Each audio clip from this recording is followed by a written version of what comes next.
Lola! Lola!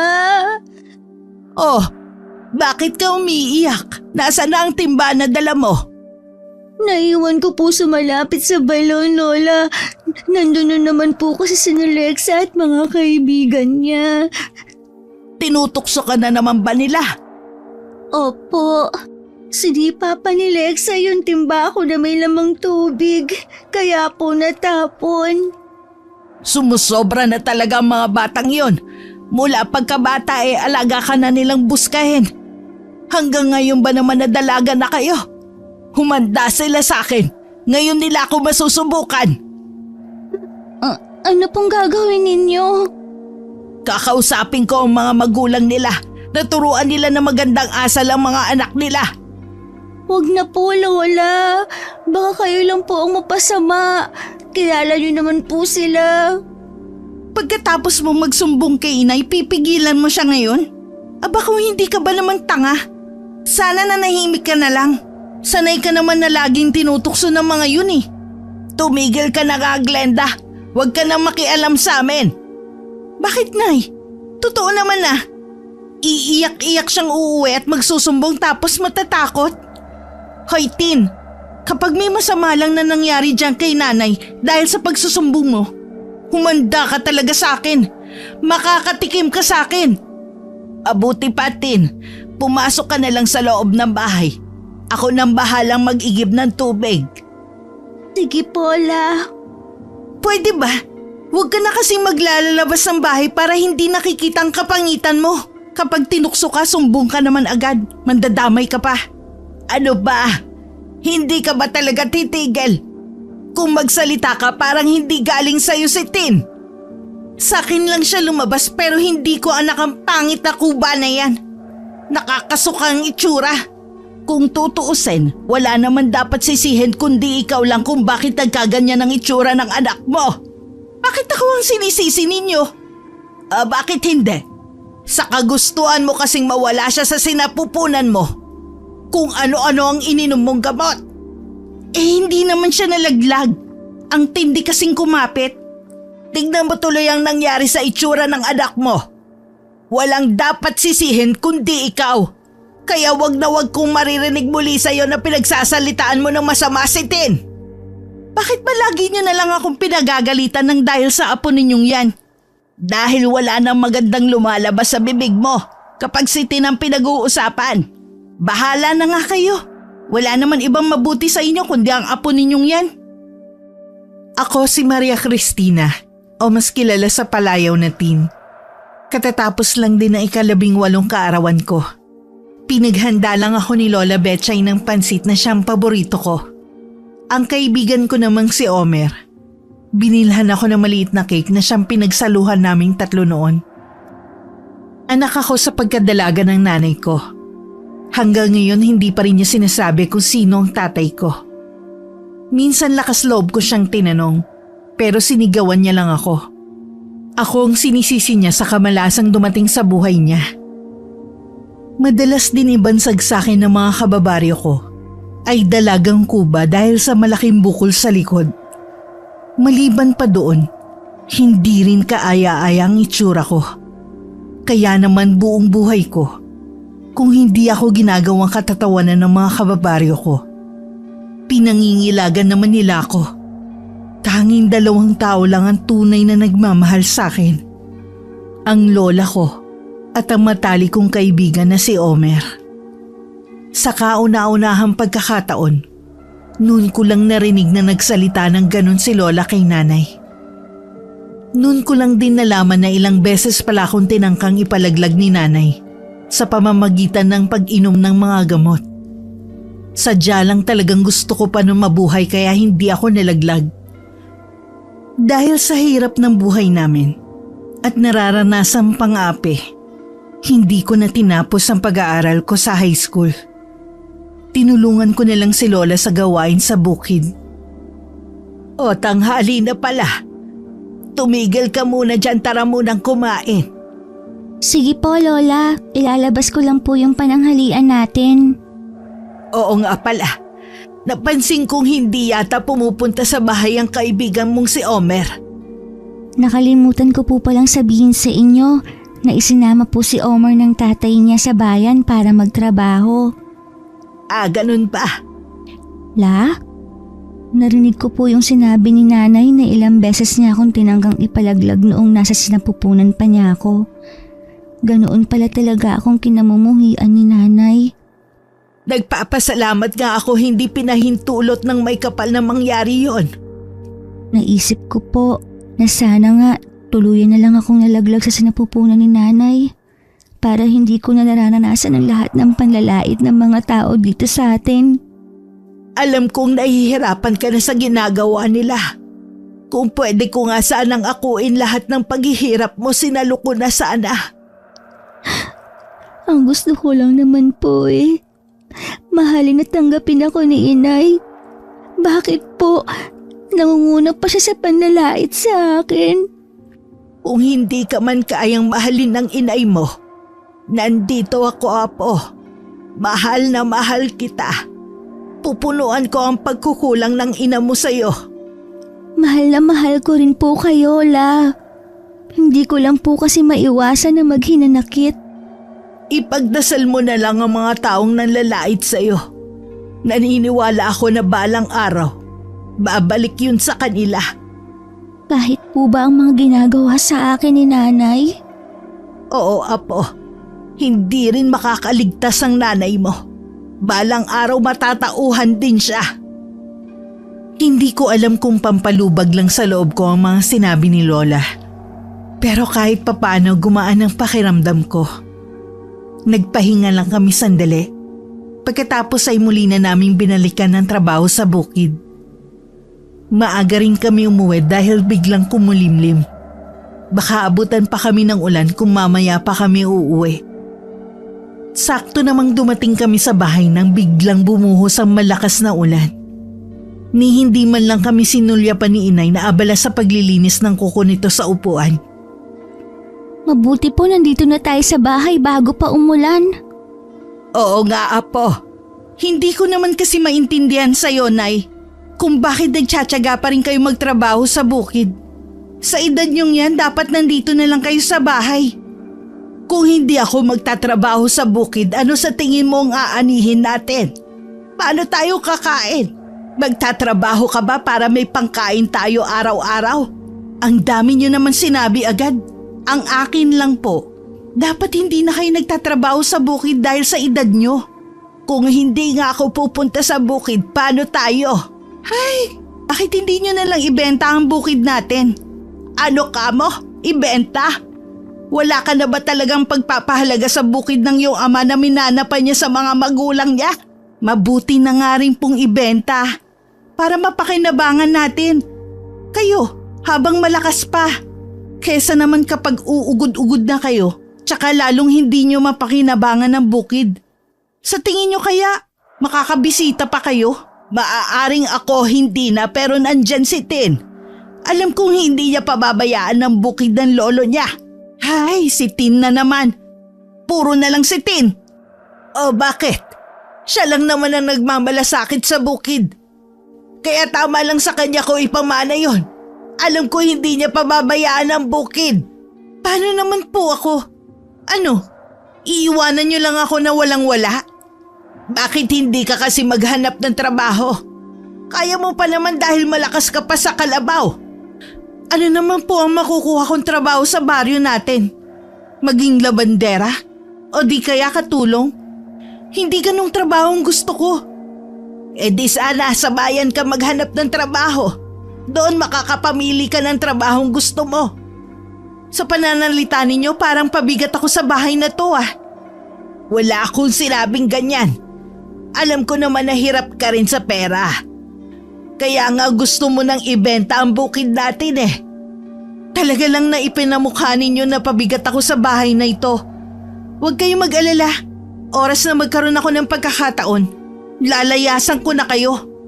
Iiwan ko ang kahirapan nating ito. At kayo, mabubulok sa baryo na to. Paano ka naman makakaalis sa baryo na to? Dahil ba kay Cesar? Kaya ba ang lakas na loob mo magsalita ng ganyan? Paano naman po nasali sa usapan natin ng lalaking yon? Paanong hindi ko siya isasali? Siya ang nag-iimpluwensya sa'yo. Akala mo ba, hindi ko alam na may lihim kayong relasyon ng lalaking yon? Hindi ko alam ang sinasabi ninyo. Huwag ka na magkaila pa. Bakit hinahayaan mo na maging kabit ka ng lalaking yon? Pinaglalaroan ka lang niya. Kapag umuwi galing ibang bansa ang asawa niya, siguradong itatapon ka rin niya na parang basura. Hindi yan gagawin ni Cesar. Mahal niya ako. Mahal? Hindi ka ba talaga nadadala? Ganyan ang mga lalaki. Kung ano-ano ang sasabihin sa'yo para makuha lang niya ang tiwala mo. Sa dami ng lalaki, pamilyadong tao pa talagang pinatulan mo. Hindi ka ba nahihiya? Ang lalaking yun, wala namang ibang pinagkukunan kundi ang perang padala ng asawa na siyang ginagastos din sa'yo. Magkakapera din si Cesar kapag naibenta na ang lupa nila sa silangan. Lahat ng ginastos ng asawa niya, ibabalik din niya ng buong buo. Lupa sa silangan ka mo? Sinabi ba niya na sa kanya yon? Hindi ko alam kung saan kumuha ng kapal na mukha ang lalaking yon. Ang lupa sa silangan, pag-aari din ng asawa at mga kapatid nito. Wala siyang karapatan sa lupa na yon. Sa pamilya niya po ang lupang yon. Dito na ako ipinanganak.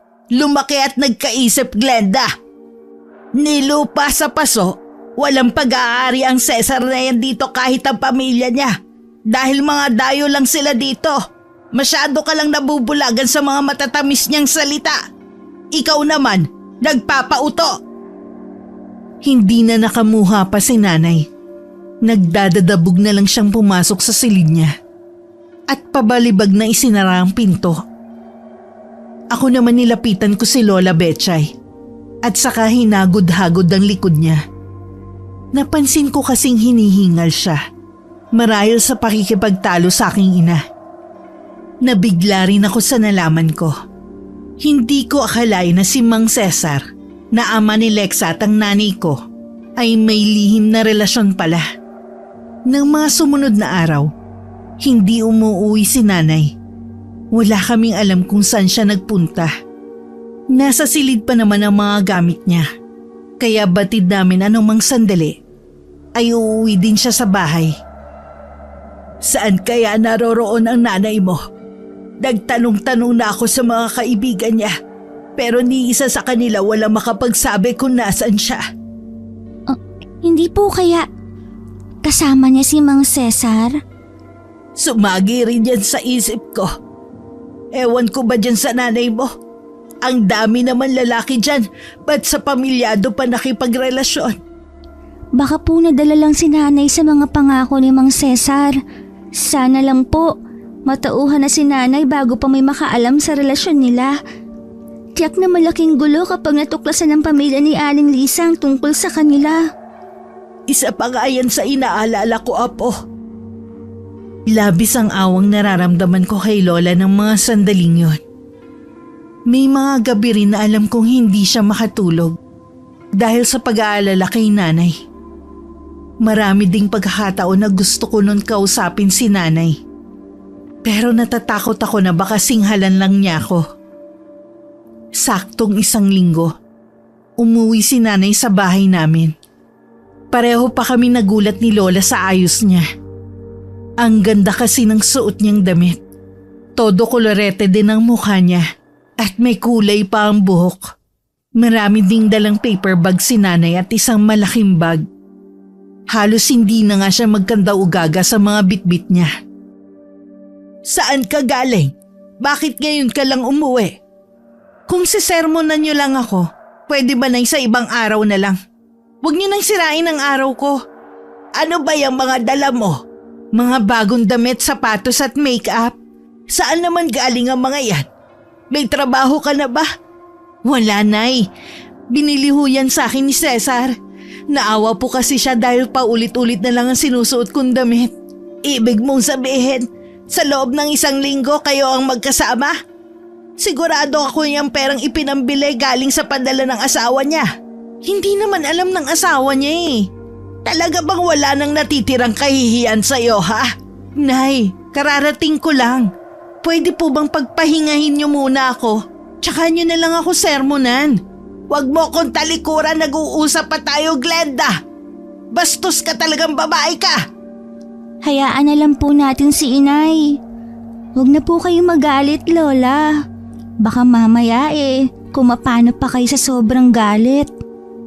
Hindi ko na alam ang gagawin ko sa nanay mo. Sana lang bago niya ikapahamak ang mali niyang ginagawa magbago na siya. Hinayaan na nga lang ni Lola Betchay si inay sa mga ginagawa niya. Napagod na rin siguro si Lola sa araw-araw na pangangaral dito, na nauuwi lagi sa pagtatalo. Isang araw nakita kong lumabas si nanay. Dala ng kuryosidad at marahil ay inggit na nararamdaman ko dahil araw-araw ay laging maganda ang suot niya. Pinasok ko ang silid niya. Gusto ko lang namang makita ang mga bago niyang damit na siguradong bigay ni Mang Cesar. Pagpasok sa silid ni nanay, bumungad sa akin ang napakaraming damit na nasa higaan niya. Iba't ibang klase ng damit at kulay. Lahat ay bago pa. Sa pagkamangha ko, isa-isa ko yun hinawakan. Kinuha ko ang isang kulay rosas na bestida at sinukat habang nasa harapan ako ng malaking salamin.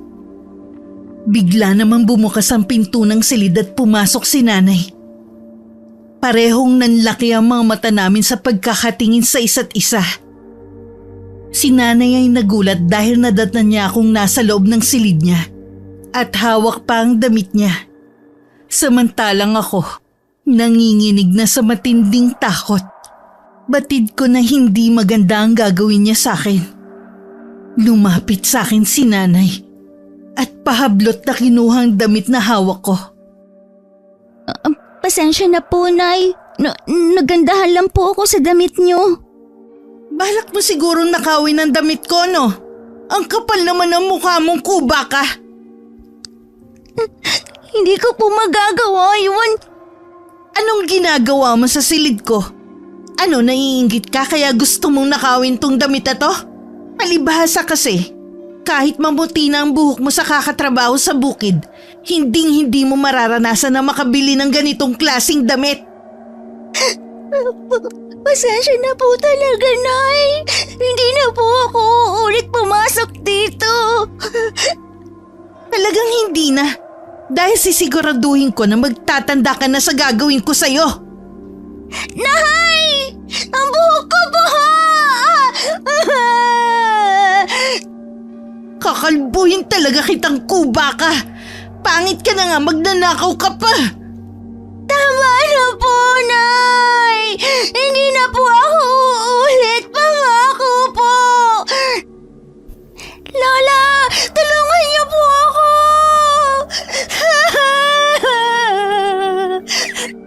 Ano nangyayari dito? Bakit mo sinasabunutan ng apo ko? Lola! Sige, kampihan niyo ang kuba na yan. Ako na naman ang masama sa paningin niyo. Ikaw naman talaga ang masama. Noon pa man, malupit ka na sa anak mo. Lahat naman ng tao dito sa baryo natin, malupit sa babaeng yan. Papaanong hindi sila magiging malupit? Ultimo ikaw na inanitin, malupit sa kanya. Imbis na ipagtanggol mo siya, ikaw pa ang nangunguna sa pagpapaya sa kanya. Ang mabuti pa ay lumayas ka na sa bahay na to. Sumama ka na sa ipinagmamalaki mong lalaki na yon. Tingnan ko lang kung hanggang saan kanya ipaglalaban. Wala kayong karapatan na paalisin ako sa bahay na to. May karapatan din ako dito. Masigit na may karapatan sa babaeng yan. Huwag mong hintayin na kaladkari pa kita palabas sa bahay na to. Oo na, aalis na ako sa bahay na to. Tandaan mo lang, Tonay. Pagsisisihan ninyo na mas pinili nyo ang babaeng yan kaysa sa akin na anak ninyo. Nang araw na yun umalis si nanay. At mula nga nun hindi na namin siya nakita. Sinabi ko naman kay Lola ang dahilan kung bakit nagalit sa akin si nanay. Sabi niya hindi sapat yun para saktan niya ako. Araw yun ng linggo na magpaalam si Lola na pupunta sa bayan. Ang sabi niya may kailangan lang daw siyang bilhin na abono para sa pananim namin sa bukid. Pag-uwi niya, nagulat ako sa inabot niyang supot. Nang tingnan ko kasi yun, 3 klase ng bestida na iba-iba ang disenyo at kulay. Hindi ko maiwasan na mapaluha habang nakatingin ako kay Lola na nakangiti sa akin. Pasensya ka na, Apo. Nakalimutan kong matagal na pala kitang hindi nabibilhan ng bagong damit. Salamat po, Lola. Ganito po yung damit na nakita ko kay Nanay. Kapag naibenta natin yung aanihin nating mga gulay, ibibili ulit kita ng bagong mga damit. Huwag na po, Lola. Itabi niyo na lang po ang perang mapagbebentahan natin ng mga pananim. Okay na po ito sa akin. Matagal ko na rin po itong magagamit. O sige nga, isukat mo. Tingnan natin kung kasya sa'yo. Maliligo po muna ako bago ko isukat para diretso na suot. O sige, Apo. Mamaya mo na lang ipakita sa akin. Magluluto na muna ako ng tanghalian natin. Sobrang saya ko ng araw na yun. Mabilis lang ang paliligo na ginawa ko. Hindi ko rin malaman kung alin sa 3 susutin ko. Lahat ay sinukat ko at pinakita ko kay Lola Betchay. Tuwan-tuwa naman siya at pinuri pa ako. Sa huli ang sinuot ko ay ang kulay rosas. Nakahalin tulad ng bestida ni Nanay na isinukat ko noon. Lola? Magpapaalam lang po sana ako na pupunta sa gubat. Mangunguha ka ba ng mga ligaw na bulaklak? Opo, sana. Tiyak po kasi na marami na namang bulaklak sa talampas. O sige, pero huwag ka lang magpapaabot ng gabi ha. Kahit pa sabihin mo na tahimik ang baryo natin, maigi na rin yung nag-iingat. Opo, Lola. Hindi naman po ako magtatagal. O siya, sige. Ikuha mo na nga rin pala ako ng mga halamang gamot. Paubos na rin kasi yung nakalagay ko sa bote eh. Sige po, ikukuha ko din po kayo. Aalis na po ako. Mag-iingat ka. Laging ganun ang dahilan ko kay Lola Betchay tuwing pumupunta ako sa gubat. Bata pa lang ako, ay malimit na ako maglaro sa loob ng kakahuyan. Kaya kabisado ko na ang paikot-ikot sa lugar. Pinapayagan na rin naman ako ni Lola mula pa noon. Dahil alam niya na wala akong ibang kalaro. Si Ate Camila ang pinupuntahan ko tuwing nagpapaalam ako kay Lola Betchay. Maliban kasi kay Omer, tinuturing ko rin siyang kaibigan. Nung bata ako dahil sa pagtakas sa mga batang humahabol at bumabato sa akin, napadpad ako sa teritoryo nito. Muntik na akong mahulog nun sa malalim na hukay. Mabuti na lang nakita at iniligtas niya ako. Mula nga noon naging malapit na ako kay Ate Camila. Kinatatakutan at pinangingilagan siya ng mga tao sa baryo namin. Dahil sa kumakalat na balita na siya raw ay isang mabagsik na mangkukulam. Kahit si Lola ay hindi siya gusto. Ang pagkakaalam ni Lola, sa bundok siya nakatira. Wala siyang kaalam-alam na nasa bukana lang ng gubat naroon ang bahay ni Ate Camila. Hindi lang agad kasi mapapansin dahil sa mga naglalakihang puno sa paligid. Hindi pa man ako kumakatok. Bumukas na agad ang pinto ng bahay ni Ate Camila. Kumusta ka na? Mabuti naman at naisipan mo kung dalawin dito sa bahay ko. Pasensya ka na, Ate Camila. Marami kasing gawain sa bukid kaya hindi ako nakadalaw sa inyo itong mga huling araw. Ayos lang yon. Naiintindihan naman kita. Tumuloy ka na muna. Saluhan mo ako sa pagmemeryenda ko. Wala ka bang napapansin sa akin? Ang ganda ng bestida mo.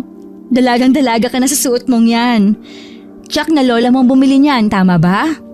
Oo, wala naman ibang magbibigay sa akin kundi si Lola lang. Alam mo, 3 itong binili ni Lola Betchay, pero ito ang pinakagusto ko sa lahat. Kahawig kasi ito, pati ang kulay nung bestida ni Nanay. Kumusta na nga palang nanay mo? Tuluyan na niya kaming iniwan ni Lola. Hindi ko alam kung babalik pa siya. Siguro, mabuti na rin ang ginawa niya. Kaysa naman sa lagi kanyang pinagsasalitaan ng masasakit na salita at sinasaktan pa. Alam ko, Kahit hindi magsalita si Lola, nag-aalala pa rin siya kay nanay. Kahit ako, nag-aalala rin ako sa kanya. Likas talaga sa'yo ang may mabuting puso, Tin. Sana hindi ka magbago sa kabila ng hirap na pinagdadaanan mo. Sa totoo lang, Ate Camila, pagod na rin ako sa lahat ng ginagawa ng mga tao sa akin simula bata pa ako. Hindi ko naman kasalanan kung bakit ganito ako kapangit eh. Sadya talagang malupit ang tadhana sa ibang tao.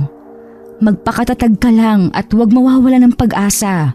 Balang araw, matutupad mo rin ang matagal mo nang hinihingi. Oo, Ate Camila. Kayo ni Lola at Omar lang ang laging nagbibigay sa akin ng inspirasyon para magpatuloy mabuhay. Inabutan muna ako ng merienda ni Ate Camila habang nagkukwentuhan kami. Binigyan din niya ako ng mga halamang gamot ni Lola Betchay, maging ng mga iba't ibang klase ng bulaklak. Kay Ate Camila talaga galing ang inuwi kong bulaklak at mga halamang gamot. Sinabi ko lang kay Lola na kinuha ko yun sa gubat. Bago mag-alas 5 ng hapon, nagpaalam na ako kay Ate Camila. Hinatid pa niya ako sa bukanan ng gubat at tinanaw habang naglalakad. Pagdating sa bahay, nadatnan kong nagtatalo sina Lola at Nanay. Hindi ako papayag na makuha mo ang titulo ng bukid. Bakit ba nakikipagmataasan pa kayo? Hindi nyo na nga mapapangalagaan ang bukid dahil matanda na kayo. Kaya mabuti nang ibenta na lang natin nang lahat tayo makinabang. Hindi ka ba talaga makaintindi? Hindi ko gustong ibenta ang bukid. Ibigay nyo na sa akin. May karapatan din ako sa lupa na yun. Inaalisan na kita ng karapatan doon. Ipapamana ko ang bukid at maging itong lupa at bahay na to kay Tin. Sa kanya ko iiwan lahat. Hindi ako makakapayag na sa pangit ako ba na yung mapupuntahan para sa akin. Wala siyang karapatan. Anak ko lang siya. Kung naging mabait ka lamang sana kay Tin, mararamdaman mo kung gaano kabait at kalambing ang anak mo sa kabila ng panlabas niyang itsura. Pero dahil sa pagiging makasarili mo, anak mo ang nagdurusa. Wala akong pakialam sa babaeng yun. Siya nagdala ng kamalasan sa akin. Kita mo nga, iba ang tingin sa atin ng mga kababaryo natin dahil sa apo nyo. Huwag mong sisihin ang apo ko sa mga nangyayari sa buhay mo. Ikaw ang nagdala ng kamalasan sa buhay natin.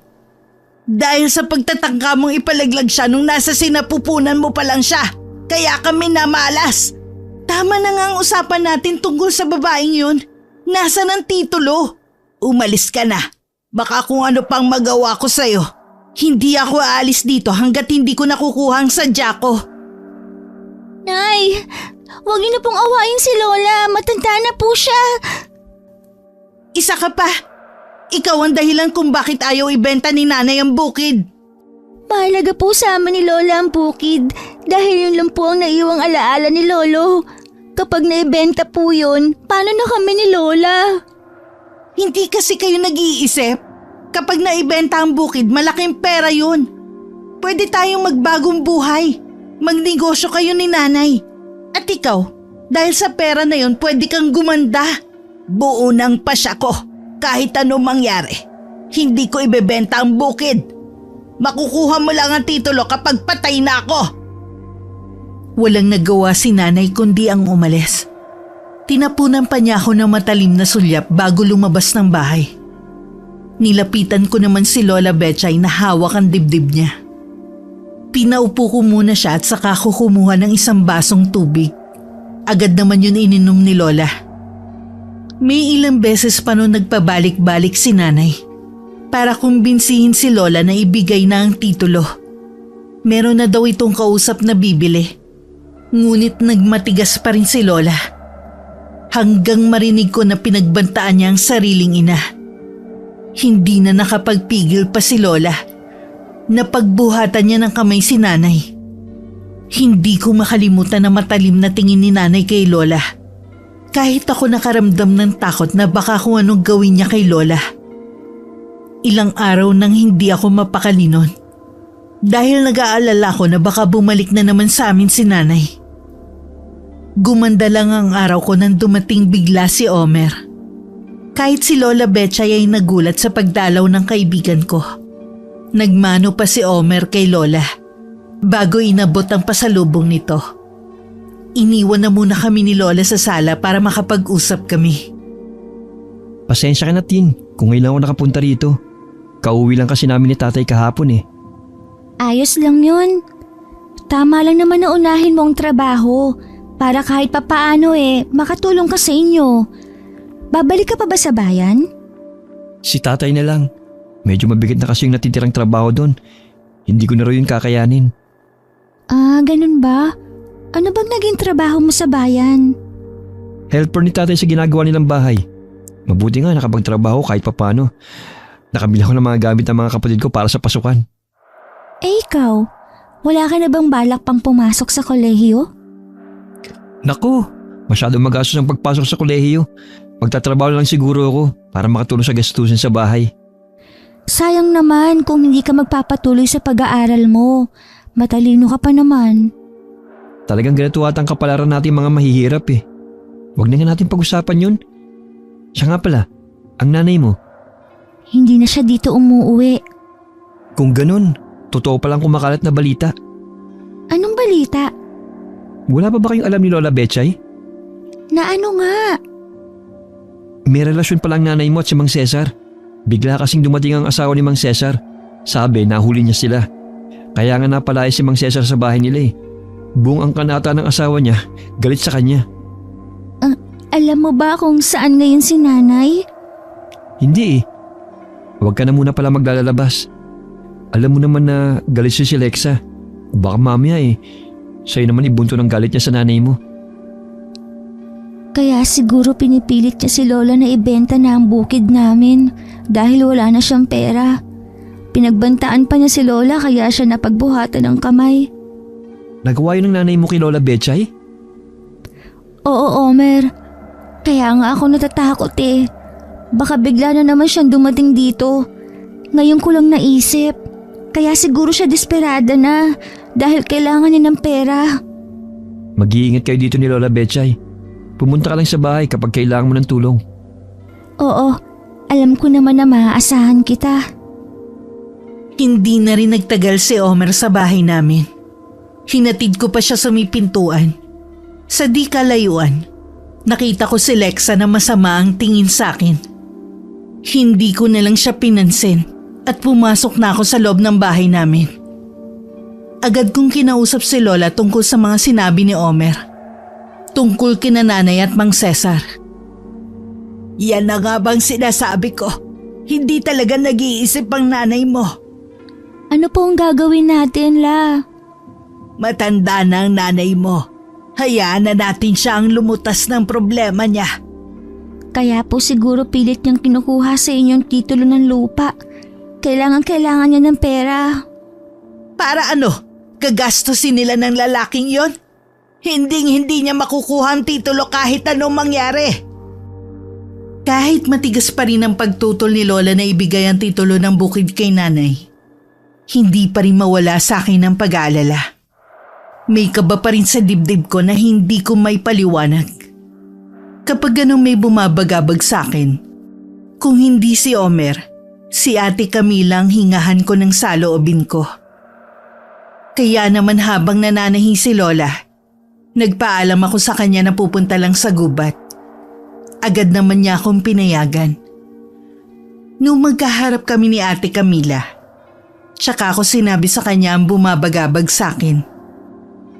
Nauunawaan ko ang pinagmumula ng takot mo, Tin. Kailangan mo mas maging matatag kesa dati. Marami pang pagsubok ang kailangan mong harapin. Anong ibig mong sabihin, Ate Camila? Nararamdaman ko lang ang haharapin mong pagsubok. Wala na bang katapusan ng pagsubok sa akin? Minsan, naiisip ko na pagsubok pa ba ito o parusa na? Huwag mong isipin na parusa yan sa'yo. Mas lalo mo lang pinabibigat ang nararamdaman mo. Ano man ang mangyari, tandaan mo, nandito lang ako para sa'yo. Alam ko naman yon, Ate Camila. Habang nag-uusap kami ni Ate Camila, bigla namang bumuhos ang malakas na ulan. Kaya nagpatila muna ako. Pasado 6:00 na nang huminto ang ulan. Katulad ng dati, hinatid ako sa bukana ni Ate Camila. Habang pauwi, bigla ko nakaramdam ng kakaibang kaba sa dibdib ko. Binilisan ko niya lang ang paglalakad ko. Baka kasi nag-aalala na si Lola Betchay sa akin. Malayo pa lang sa bahay, narinig ko na ang malakas na sigawan. Lalo ko nang binilisan ang paglalakad ko. Nang malapit na ako sa bahay namin, kitang-kita ko ang pagtatalo ni Lola Betchay at ni Nanay.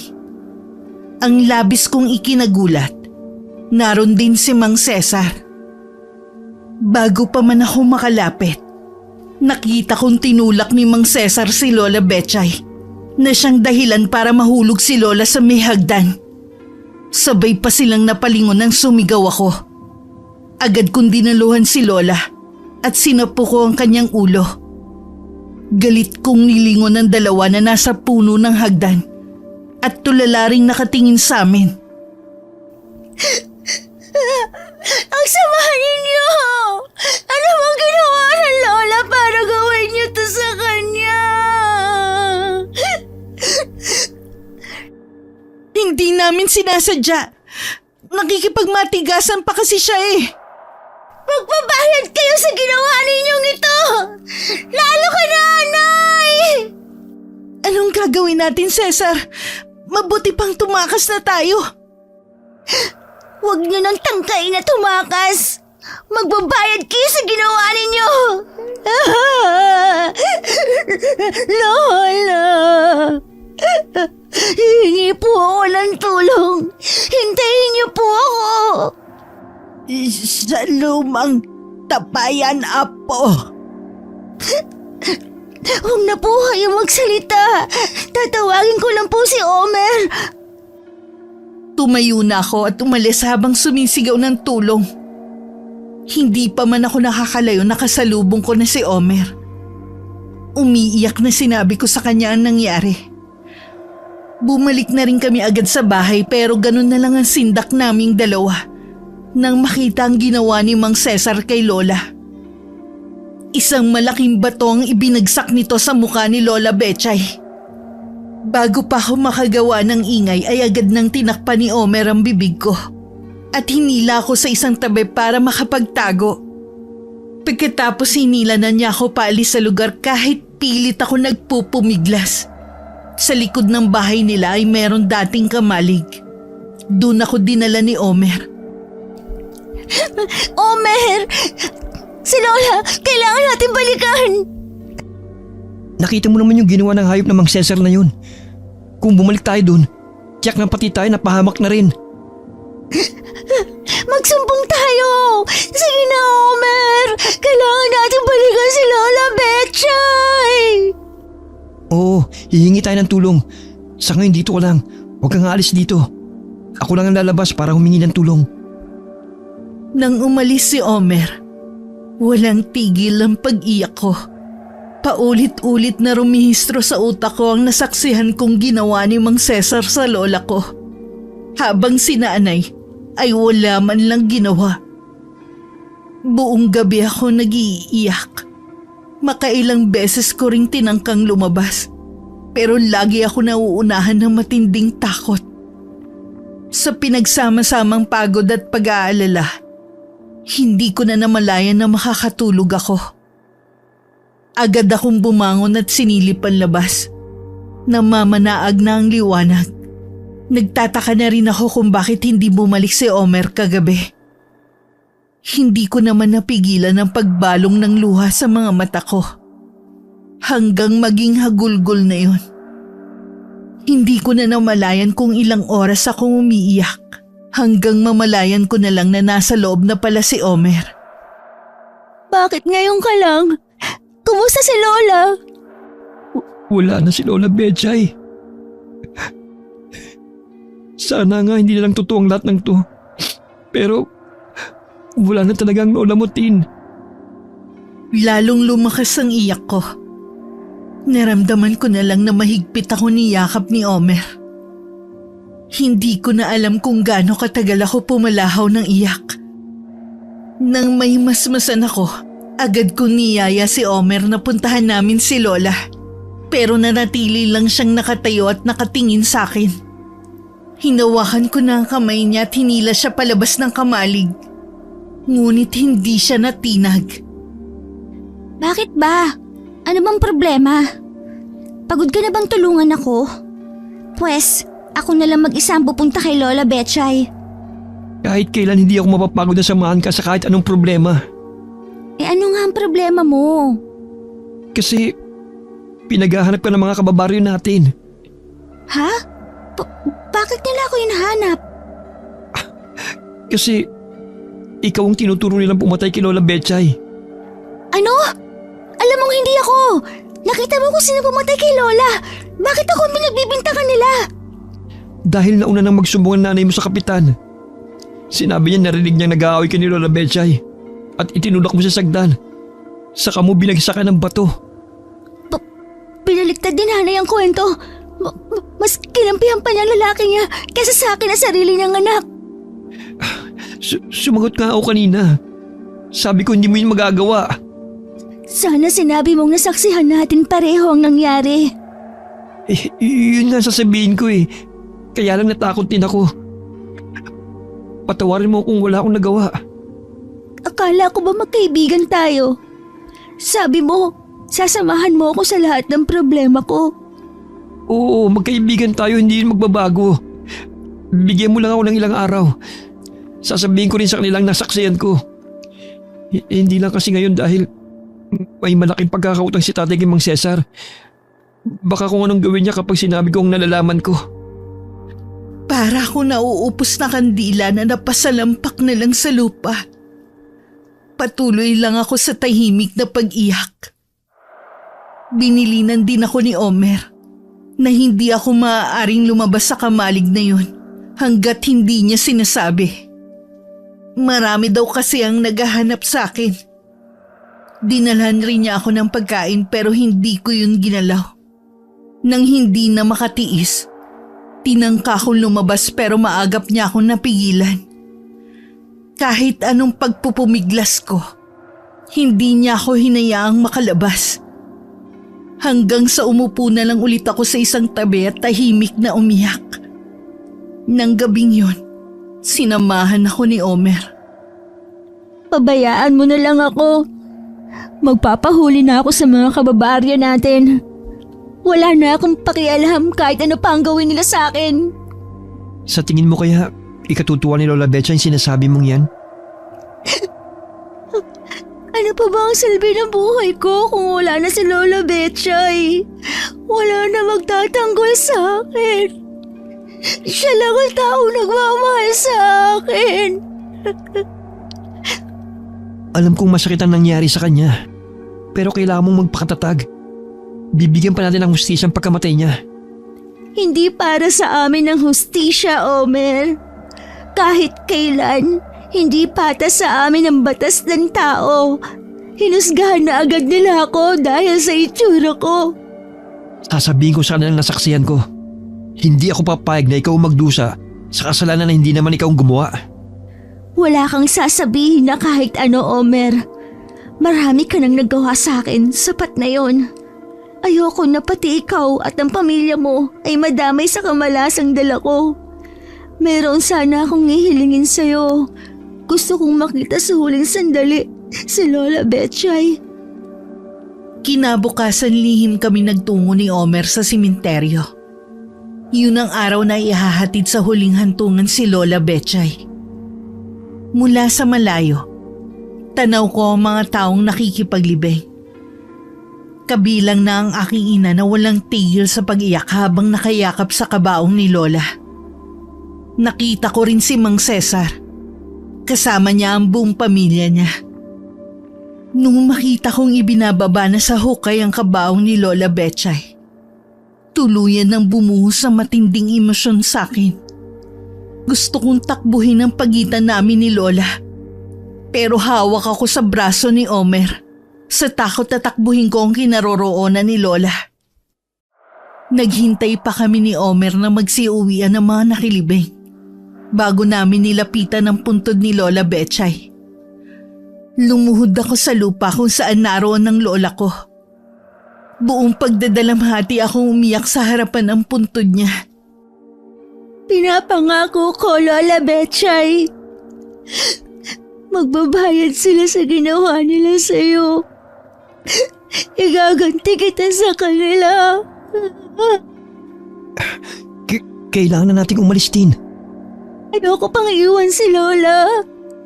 Baka may makakita sa atin dito eh. Alam mo namang pinagganap ka. Tin! May mga taong parating! Halika na! Pero Gusto ko pa sanang tumutol pero hinila na ako palayo ni Omer papunta sa likod ng mga puno. Hindi ako sigurado kung may nakakita sa amin. Paglingon ko kasi, may mga taong sumusunod sa amin. Lalo pa naming binilisan ng pagtakbo. Ngunit ganun din ang ginawa ng mga taong sumusunod sa amin. Malapit na sana kami makalabas ng sementeryong yun nang humarang si nanay sa daraanan namin. Sabi ko na nga ba hindi mo rin matitiis ang lola mo? Ang mabuti pa sumuko ka na. Wala ka naman ibang mapupuntahan. wala po akong ginagawang kasalanan. Bakit po ako susuko sa inyo? Nakalimutan mo na bang ginawa mo sa lola mo, ha? Hindi mo dapat tinutulungan ng babaeng yan, Omer. Pinatay niya ang sarili niyang lola. Hindi totoo yan! Si Mang Cesar na pumatay kay Lola at kasabwat ka! Huwag kang gumawa ng kwento, Tin. Sa ating dalawa, mas ako ang paniniwalaan ng mga tao. Dahil ba sa itsura ko? Alam mo naman pala eh. Tinatanong mo pa. Kaya kung ako sa'yo, sumuko ka na.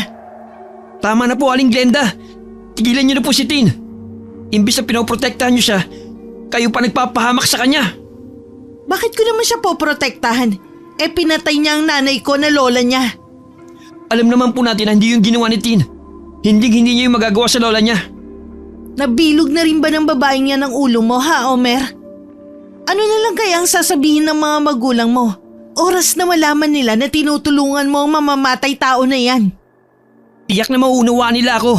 Hindi niyo po sila katulad. Abat, gusto mo talagang madamay sa kamalasan ng babaeng yan, ha? Tingnan mo nga nangyari sa pamilya namin. Nagka-leche-leche dahil sa kanya. Hindi po malas si Tin. Kayo po nagdala ng kamalasan sa pamilya niyo. Sumusobra ka na talagang lalaki ka. May sira ka na rin yata sa ulo eh. Omer, malapit na sila dito. Ako nang haharap sa kanila. Tumakas ka na. Pero paano ka? Kaya kong sarili ko. Huwag mo na akong alalahanin pa. Ang mahalaga, makalayo ka. Mag-ingat ka. Sige na. Hindi ka makakatakas, Tin. Hayaan niyo na po siya, Aling Glenda. Tayo po magtutuos ngayon. Aba, napakayabang mo naman para hamunin ako. Baka pagsisihan mo ang ginawa mong pagpapatakas sa babaeng yon. Malayo na ako nang nilingon ko si Omer. Nakapalibot na sa kanya ang mga taong humahabol sa amin. Gusto ko sanang bumalik pero bigla ko naalala ang mga sakripisyo ni Omer sa akin. Ayokong sayangin yon.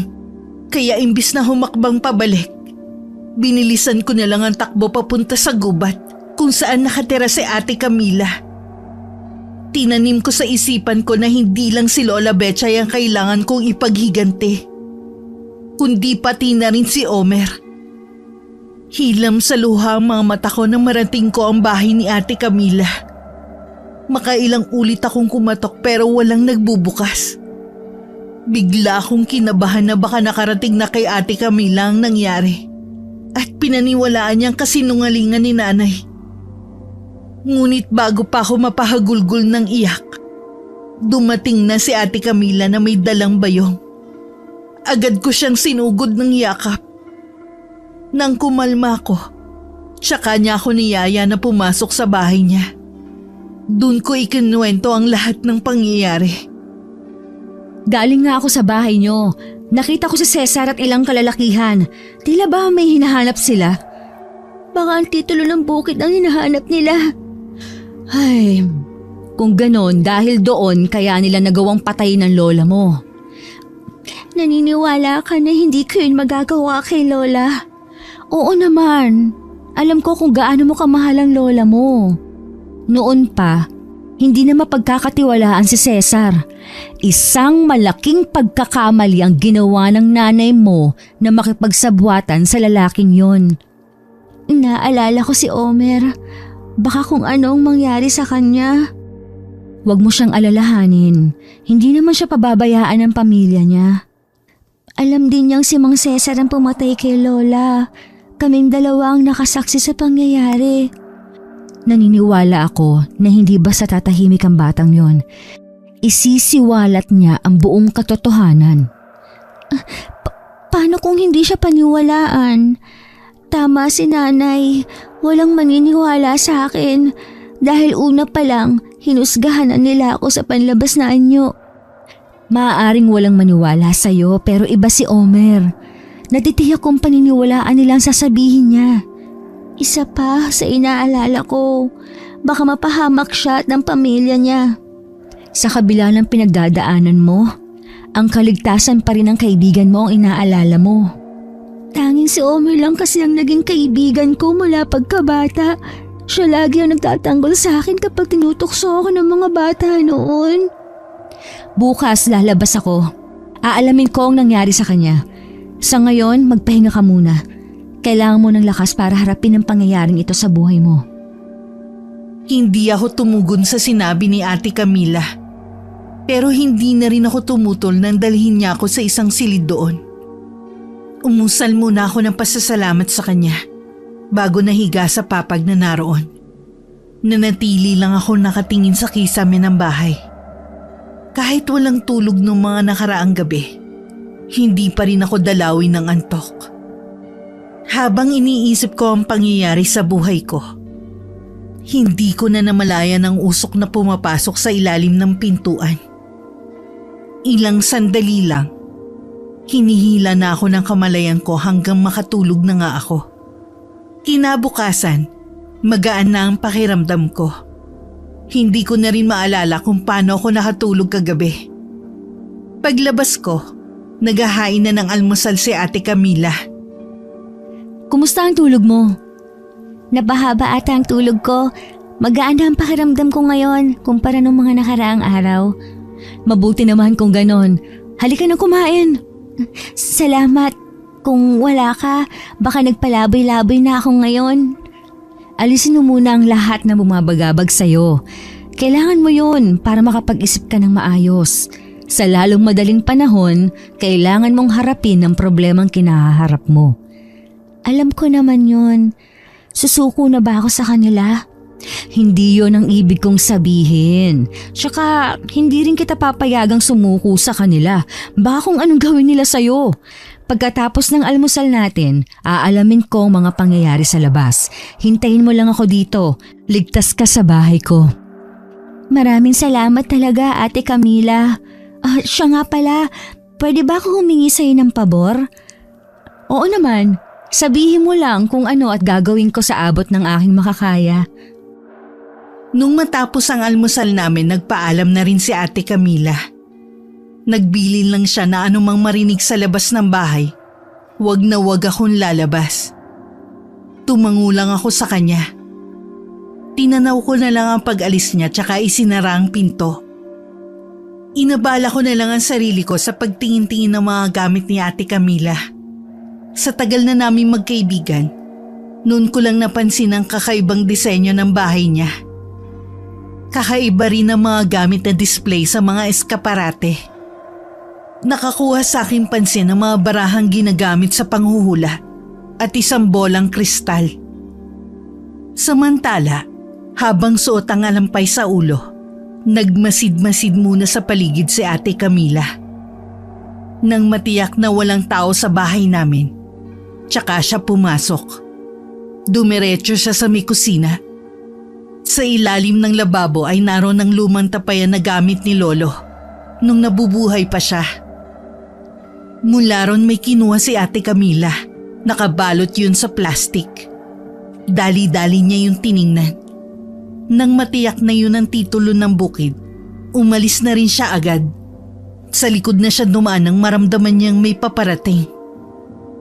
Pumunta rin si Ate Camila sa bahay nila Omer. Pero saradong-sarado ang buong bahay. Nang akma sana siya magtatanong, nakilala naman siya ng ibang tao, kaya agad na umiwas sa kanya ang mga yon. Nagkaroon din ng bulong-bulungan ng mga tao sa bigla niyang pagpapakita. Ako naman hindi mapakali sa paghihintay kay Ate Camila. Pabalik-balik ang lakad ko sa sala ng bahay niya. Nang makarinig ako ng mga yabag sa labas, sumilip muna ako sa may bintana. Nang matiyak na si Ate Camila na nga ang dumating, tsaka ako lang binuksan ang pinto. Ano pong balita, Ate Camila? Nakita ko ang titulo sa sinasabi mong pinaglagyan ng lola mo. Galing din ako sa bahay nila Omer. Walang tao sa kanila. Wala rin akong makuhang impormasyon sa mga tao. Hanggang ngayon, pinangingilagan pa rin nila ako. Ano na kaya ang nangyari kay Omer? Huwag kang mag-alala. May paraan pa para malaman natin kung anong nangyari sa kanya. Ate Camila, may itatanong sana ako sa'yo. Ano yon, Tin? Manghuhula po ba kayo? Nakita ko kasing may bolang kristal ka at barahang ginagamit sa panghuhula. Oo, Tin. Hindi lang yon. Kaya ko rin makita ang hinaharap. Kung ganon, alam mo ba na mangyayari sa akin to? Oo. Noong una, hindi malinaw. Pero habang tumatagal, lumilinaw na ang lahat ng nakikita ko. Bakit hindi mo sinabi sa akin? Sana napigilan ko ang mangyayari kay Lola. May kapangyarihan ako na makita ang hinaharap, pero hindi ko to kayang pigilan.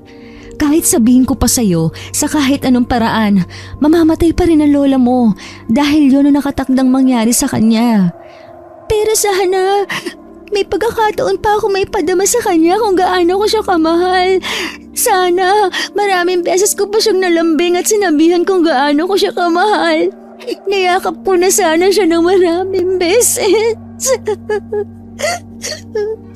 Tin, patawarin mo ko. Walang silbi ang kapangyarihan na meron ako. Wala po kayong kasalanan. Sadya lang talagang malupit ang tadhana para sa akin. Sa amin ni Lola. Gamit ang barahan, nalaman namin ni Ate Camila na wala na dun sa baryo namin ang pamilya ni Omer. Hindi sigurado si Ate Camila kung panandalian lang ba ang pag-alis ni Omer o tuluyan na silang umalis para makaiwas na madamay sa problema ko. Sa kabila ng nalaman ko, wala akong makapanggalit kay Omer o konting hinanakit man lang. Nakakaramdam lang ako ng lungkot dahil batid kong maaaring hindi na kami magkita. Nang mga sumunod na araw, nalaman ko kay Ate Camila na sa bahay na namin nakatira si Nanay at si Mang Cesar. Biglang umahon na naman ang galit sa dibdib ko sa nalaman ko. Ang kakapal ng mga mukha nila! Pagkatapos ng ginawa nila kay Lola Betchay, doon pa sila titira! Mukhang nasa kanila pa rin nakapanig ang swerte. Bakit kung sino pa yung masasama? Sila pa ang inuulan ng swerte at biyaya. Ngayon lang yan. Darating ang araw na maniningil na rin sa kanila ang karma. Tulungan mo ako, Ate Camila. Gusto kong gumanti sa kanila. Sigurado ka ba na gusto mo silang gantihan? Nanay mo pa rin si Glenda. Wala na akong pakialam sa kanya. Mula nung patayin nila ng lalaki niya si Lola Betchay, pinutol ko na ang kaugnayan ko sa kanya. Hindi ko na siya ina. May alam ako kung paano ka makakaganti. Pero handa ka ba sa magiging kapalit? Kahit ano pa yan, handa ako. Ang mahalaga lang sa akin ay makaganti sa ginawa nila kay Lola Betchay. Kung ganon, tutulungan kita sa gusto mong gawin. Ilang araw nang laman ng isip ko ang mga pinag-usapan namin ni Ate Camila. Maliban pala sa pagiging manghuhula niya, isa rin siyang mangangamod. Isang uri ng mangkukulam na gumagamit ng lupa para pasakitan ng taong kinamumuhian nila. Malapit na rin ako maging mangangamod. Oras na matapos ang ritual ng pag-aalay ng aking kaluluwa, kapalit ng kapangyarihan na hinihingi ko. Nung gabing kabilugan ng buwan, nag-alay kami ni Ate Camila ng isang manok. Idinilig namin ang dugo nun sa lupa habang isinasagawa ang ritual. Nang sumunod na araw, Napansin ni Ate Camila ang pananahimik ko. Kahit hindi ka magsalita, alam ko kung anong pinaplano mo. Mag-iingat ka lang sa paglabas mo. Hindi na kasi ako makapaghintay sa gagawin ko sa kanilang paniningil. Naiintindihan ko. Habang tumatagal, mas lalo kong nasasabik sa mga plano. Basta, huwag mong kalilimutan ang mga bilin ko sa'yo. Dumating ang sandali na pinakahihintay ko. Sinadya kong gabi lumabas ng bahay ni Ate Camila. Tinahak ko ang daan pauwi sa bahay namin. Malayo pa lang nakaramdam na ako ng pananabik. Na muling masilayan ang bahay kung saan ako lumaki at nagkaisip. Nang tuluyan na ako makalapit, natanaw ko si nanay na nasa may bintana. Tila may hinihintay siya. Malamang si Mang Cesar. Nagkubli muna ako sa likod ng puno ng sampalok nang maramdaman ang pagdating ni Mang Cesar. Agad naman siyang sinalubong ni nanay ng yakap. Lalong kumulo ang dugo ko sa eksenang nakita. Dumakot ako ng lupa, tsaka yung binulungan habang nakatingin sa dalawa. Biglang humangin ng malakas na siyang dahilan para mahintakutan ng dalawa at pumasok sa loob ng bahay. Ilang sandali lang ang lumipas. Narinig ko na lang ang malakas na tili ni nanay. Sunod-sunod kasi ang pagsabog ng mga ilaw sa loob ng bahay. Kinabukasan naman, dinalaw ko ang puntod ni Lola Betchay. Naramdaman ko muli ang matinding pangungulila at pagdadalamhati ko sa pagkawala niya. Sa simenteryong yun, maririnig ang malakas kong panaghoy. Lingid din sa akin bumalik na si Omer sa baryo namin. Wala akong kamalay-malay na binugbog siya ni Mang Cesar. Kasama ng mga kaibigan nito. Muntik na nung bawian ng buhay si Omer kung hindi dumating ang ama niya. Kauuwi lang nun ni Omer. Sinugod na agad niya si nanay sa bahay namin. Wala ka talagang kadala-dala ah. Sumugod ka pa talaga rito. Baka gusto mong mabugbog ulit. Saan niyo tinatago si Tin? Kagaya ba ni Lola Betchay? Pinatay niyo na rin siya? Hindi namin alam kung nasa ng babaeng yon. Sana nga inuud na lang siya para mapagbayaran niya ang ginawa niya kay inay. Ang sama niyo. Pinaninindigan niyo talaga ang kasinungalingan niyo. O bakit? Nung ba nagsabi ka ng katotohanan, pinaniwalaan ka ba? Di ba hindi? Kakaarmahin din kayo sa mga ginawa niyo kay Tin at kay Lola Betchay. Umalis ka na dito bago ka padatnan ni Cesar. Baka tuluyan ka na niya. Mula sa kinatatayuan ko napaluha na lang ako. Hindi pa pala ako kinalimutan ni Omer.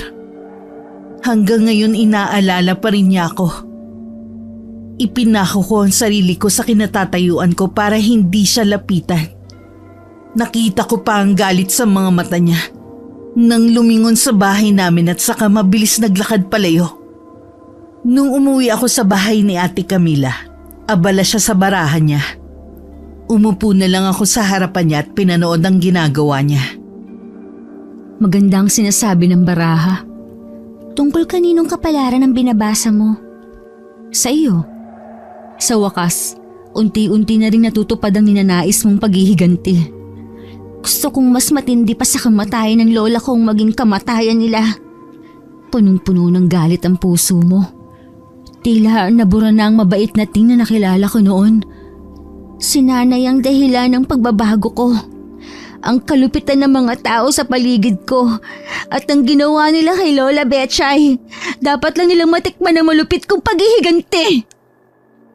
Minsan dumalaw ako sa puntod ni Lola Betchay, naabutan ako doon ni Omer. Hindi na rin ako nakaiwas sa mga pagtatanong niya kung saan ako naglalagi. Lahat ng mga tanong niya sinagot ko. Sinabi ko rin sa kanya na kay Ate Camila ako nakatira. Sa bahay ng babaeng mangkukulam na yung ka nakatira? Hindi ka ba natatakot sa kanya? Alam mo naman na… Katulad mo, matagal ko na rin siyang kaibigan. Pasensya ka na kung hindi ko sinabi sa'yo. Alam ko kasi na hindi maganda ang iniisip mo sa kanya. Hindi nga. Dahil sa mga kumakalat na usapan tungkol sa kanya. Humihingi pala ako ng dispensa sa nangyari sa'yo. Hindi ko alam na ganun ang ginawa sa'yo ni Mang Cesar. Wala ka namang kasalanan eh. Sa totoo lang, dismayado ako sa mga tao rito. Sinabi ko kasing nakita ko. Pero nagmukha akong sinungaling. Hindi sila naniniwala na si Mang Cesar at ang nanay mong pumatay kay Lola Betchay. Hayaan mo na. Wala na tayong magagawa sa kanila. Paano mabibigyan ng hustisya ang Lola Betchay mo? Ako na ang bahala sa bagay na yun. Nang titigan ako ni Omer, bigla akong umiwas. Natakot ako na baka mabasa niya sa mga mata ko ang nilalaman ng isip ko. Hindi na rin nagtagal ang pag-uusap namin.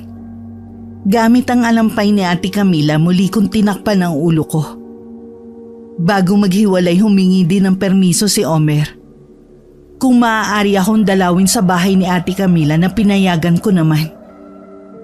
Ayos lang naman kung pupunta dito si Omer. Mabuti nga yun para may iba kang nakakausap maliban sa akin. Salamat Ate Camila. Natutuwa ako at nagagawa mo ng umiti kahit papaano. Nandito pa rin ang bigat sa dibdib ko. Ang magpapasaya lang sa akin ay ang makita ang paghihirap ng mga taong umapi sa akin. Lingid sa kaalaman ko, nag-umpisa na ang sumpang iginawad ko kay Mang Cesar. Namimilipit siya sa matinding sakit na nag-umpisa sa binti niya. Humihiyaw na rin siya sa matinding sakit hanggang tuluyan na siyang maratay sa higaan. Gustuhin man ng pamilya na alagaan siya. Wala naman makatagal sa matinding amoy na nagmumula sa kanya. Para yung nabubulok na laman. Ang ipinagtataka pa ng pamilya niya, tuwing umaga may nagigisnan silang mga lupa sa silid nito. Para bang merong ipinapahiwatig sa kanila.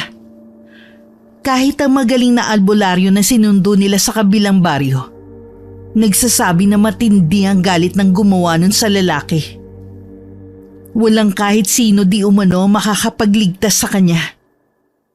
Noon nila napag-alaman na kulam ang pinagmumulan ng sakit nito. Tinanggap na rin ng buong pamilya niya ang mapait na kapalaran ni Mang Cesar. Bago siya malagutan ng hininga, ipinagtapat niya sa kanyang pamilya na siya talaga ang pumatay kay Lola Betchay. Pero hindi na rin siya nagawang paniwalaan dahil iniisip na lang nila na baka yun sa matinding sakit na dumapos sa kanya. Kaya kung ano-ano na lang ang sinasabi. Hindi na rin nagtagal ang buhay ni Mang Cesar pagkatapos ng 1 linggong paghihirap. Hindi ko maiwasan na isipin na baka may kilalaman si Camila sa nangyari kay Mang Cesar. Kung makikita mo sana ang itsura niya, para siyang buhay na naaagnas. Matindi talagang paghihirap na pinagdadaanan niya. Sabi, kulam ang dahilan. Naaawa ka ba sa sinapit niya? Yung totoo, naaawa ng konti. Pero naisip ko, hindi rin naman siya naawa kay Lola Betchay. Tama ba ako na may kilalaman ng kaibigan mo sa nangyari? Ipagkakalat mo ba? Siyempre hindi. Alam ko naman yun eh. Pero hindi si Ate Camila ang may kagagawan nun, kundi ako. Ha? Paano nangyari yun? Ay, niyakap ko na ang pagiging mangkukulam, Omer. Ginawa ko to para mabigyan ng hustisya ang pagkamatay ni Lola Betchay. Bakit kailangan mong gawin yun? Marami pa namang paraan. Alam mo naman na hindi kita pababayaan eh. Hindi patas ang batas sa mga katulad namin, lalo na sa akin, Omer. Alam mo yan, desperado na ako. Ayoko lang kasi na tuluyan kang maging masama. Sila lang naman ang bahala kong gantihan eh. Di isusunod mo na ang nanay mo sa paghihiganti mo? Hindi ako sumagot kay Omer. Pero alam kong kitang-kita sa mukha ko ang matinding galit. Napapailing na lang si Omer at baka sa kanya ang pagtutol sa plano ko. Pero wala nang makakapigil sa akin. Matatahimik lang ako. Oras na makaganti ako kay nanay. Mula nang mamatay si Mang Cesar, lagi nang balisa si inay. Hindi na rin siya naglalabas ng bahay. Pakiramdam niya kasi, siya ang susunod na kakarmahin. Nang maramdaman niya marahil na may nakatingin sa kanya, bigla siyang napalingon. Ikaw? Anong ginagawa mo rito? Bakit ngayon ka lang nagpakita? Bakit gulat ng gulat kang makita ako? Bahay namin to ni Lola Betchay. Ikaw ang walang karapatan dito. Di ba pinalayas ka na dito? Sino ka para pagsalitaan ako ng ganyan? Kasing pangit talaga ng itsura mo ang ugali mo. Naging ganito ang itsura ko dahil sa kagagawan mo. Pakatitigan mo na ang mukhang ito dahil malapit mo na rin maranasan ang lahat ng pangaalipusta ng mga tao sa akin. Anong pinagsasabi mo dyan? Nasisiraan ka na ba ng bait, ha? Sa ating dalawa, ikaw ang nasisiraan ng bait. Dahil walang matinong anak ang hahayaan na patayin sa harapan niya ang sariling ina. Ang inay. Kaya ko lang naman nagawa yun dahil sa'yo. Ikaw ang may kasalanan. Ako ang anak niya pero mas minahal ka niya kesa sa akin. Kaya lang naman ako mas minahal ni Lola dahil hindi ka naging ina sa akin. Kahit kailan, hindi mo ako minahal bilang anak. Kaya gusto lang niyang punuan ang pagkukulang mo sa akin. Kahit kailan hindi kita matatanggap na anak. Ayos lang. Matagal na rin kitang hindi tinuturing na ina mula nang gabing patayin niyo si Lola. Yun naman pala eh. Bakit ka pa nagpunta rito? Patay na si Cesar. Buhay pa siya noon, naaagnas na ang katawan niya na parang bangkay. Sobra-sobrang naging paghihirap niya. Nagbayad na siya sa ginawa niyang kasalanan kay inay. Pero ikaw, hindi pa. Anong gusto mong gawin ko? Ibigti ko ang sarili ko para masayahan ka lang? Higit pa doon ang gusto kong mangyari sa'yo habang buhay na pagdurusa. Nasisiraan ka na ng ulo. Sa paanong paraan mo yung gagawin, ha? Maghintay ka lang. Umalis ka na sa bahay na to at wag ka na ulit magpapakita. Ikaw ang nagdala ng kamalasan kay Cesar kaya siya namatay. Umalis ka na, sabi! Aalis ako. Hindi mo ako kailangang pagtulakan. O baka gusto mo rin akong mahulog sa hagdan. Tumigil ka na, sabi! Umalis ka na bago pa magdilim ang paningin ko at kung ano pa magawa ko sa'yo. Nakababa na ako ng hagdan nang lumingon ako kay inay. Naroon pa rin siya sa may pintuan at matalim ang tingin sa akin. Nang humakbang ako paalis, nagpahabol pa siya ng masasakit na salita sa akin. Hindi ko na lang yun pinansin. Ilang araw pagkatapos ng pagkikita namin ni inay, nabalitaan ko na lang kay Omer na nagkasakit si inay. Ilang beses kasi siyang nakasakay ng mga magulang ko papuntang bayan. Papatingin daw ang mga sugat na tumubo sa balat niya. Ikaw rin bang may gawa nun sa inay mo? Oo, buti nga yun lang ang nangyari sa kanya. Naiintindihan ko ang galit mo sa kanya. Pero sana mas manaig pa rin sa yung kabutihan na nasa puso mo. Ni awa nga, wala na akong nararamdaman para sa kanya. Kabutihan pa. Talaga? Kailan? Ibig bang sabihin nun, makikipag-ayos ka na sa nanay mo? Babalik na pala ako sa bahay namin ni Lola. Babalik ako doon kapag wala na ang babaeng yon. Hindi makapaniwalang napatitig na lang sa akin si Omer. Napansin ko rin madalang nang dumalaw sa akin ang kaibigan ko. Naisip ko na baka abala lang siya sa kanila. Habang lumalala ang kondisyon ng aking ina, lihim kong sinusubaybayan ang mga ginagawa niya. Binalot na ang buong katawan at mukha niya ng sakit sa balat. Sobrang katinon at hindi niya mapigilan na hindi kamutin, na nagiging sanhi ng pagdugo nito at paglala. Para na rin siyang nasisiraan ng bait. Nagsasalita na kasi siya ng mag-isa. Minsan tumatawa at umiiyak. Dahil na rin sa kakulangan sa pagkain, natuto na rin ang aking ina na magbungkal sa mga basurahan, kung saan-saan na lamang siya nagpapalipas ng oras. Sinamantala ko naman yun para bumalik sa dati kong buhay. Muli akong bumalik sa bahay namin ni Lola.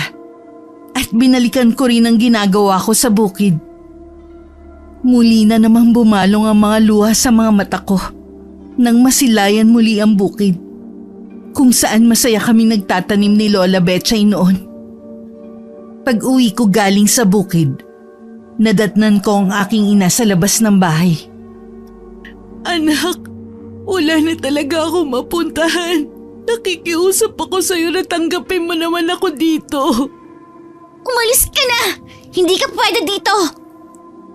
Nagmamakaawa ako sa'yo, Tin. Kahit sa silong na lang ng bahay ako titira. Kasama ng mga alaga mong hayop. Ayos lang sa akin. Kahit tira-tirang pagkain lang ang ibigay mo sa akin, hindi ako magrereklamo. Hindi ka ba nakakaintindi? Hindi ka pwede dito kaya umalis ka na! Nagmamakaawa ako sa'yo, anak. Hindi mo ako anak! Wala akong inang katulad mo! Sinabi na umalis ka na! Tin, sumusobra ka na. Bakit mo itinulak ang nanay mo? Hindi ka na naawa sa kalagayan niya? Wala na akong nanay. Naiintindihan kita. Pero sobra naman tong ginagawa mong to. Bakit siya ang kinakampihan mo, Omer? Hindi ko siya kinakampihan. Hindi ko pa rin nakakalimutan ang mga ginawa niya. Pero sana, wag mo rin gawin sa kanya yung mga pinaranas niya sa'yo. Tama na! Kahit ano pang sabihin mo, hindi ko siya tatanggapin sa bahay ko. Tin, anak, patawarin mo ako sa mga nagawa ko sa'yo. Nagsisisi na ako. Bigyan mo pa ako ng isang pang pagkakataon para makabawi sa'yo. Pumasok na ako sa loob ng bahay. Hindi ko na pinakinggan pa ang pagmamakaawa ni inay sa akin na muli siyang tanggapin. Mula nga noon, malimit na nasa labas ng bahay si inay. Si Omer naman kahit nagkikita kami sa labas, napansin kong iniiwasan na niya ako. Labis din ako nalungkot at nanibugho na makita silang magkasama ni Lexa. Parang dinudurog ang puso ko sa nakikitang pagtatawanan nila. Pag-uwi ko sa bahay, naroon na naman si inay at naghihintay sa akin. Wala na sana akong balak na pansinin siya. Pero nakita kong nanginginig siya. Nang lapitan ko, sobrang taas ng lagnat niya. Agad ko siyang inalalayan paakyat ng bahay at pinainom ng gamot. Ilang araw ko rin siyang inalagaan, pero binawian din siya ng buhay. Sa tabi ng puntod ni Lola Betchay ko siya inihimlay. Kahit maraming tao sa paligid, ramdam ko pa rin na tila nag-iisa ko. Wala man lang lumapit sa akin para makiramay. Kahit si Omer nasa malayo lang kasama si Lexa. Mag-isa ako nagdalamhati sa pagkawala ni inay. Pagka-uwi sa bahay, isang pasyang nabuo sa isip ko. Tuluyan na akong lalayo sa mga tao na hanggang sa huli ay hinusgahan ako. Kabilang na sa kanila si Omer. Kitang-kita ko sa mga sulyap nila ang paninisi sa akin kung bakit namatay si inay. Hindi kasi lingid sa lahat kung paano ko siya tratuhin noon. Dinala ko ng mga paa ko sa bahay ni Ate Camila. Agad akong yumakap sa kanya at ibinuhos ko ang lahat ng bigat sa dibdib ko. Hindi na kita hahayaang umalis ng bahay ko. Masyadong malupit ang mga tao sa labas. Dito, walang mananakit sa'yo. Salamat, Ate Camila. Hinding-hindi na ako aalis sa bahay mo. Mula nga nun wala nang nakakita sa akin. Ilang beses din na bumalik sa bahay si Omer para kausapin ako. Pero hindi na niya ako nakita pa. Naisip niyang puntahan ako sa bahay ni Ate Camila. Pero sa huli, nagpasya na lang siya na hayaan na lang ako na mamuhay ng tahimik. Malayo sa mga tao na ang batayan ng pagpapakita ng kabutihan ay base sa panlabas na itsura. Wakas,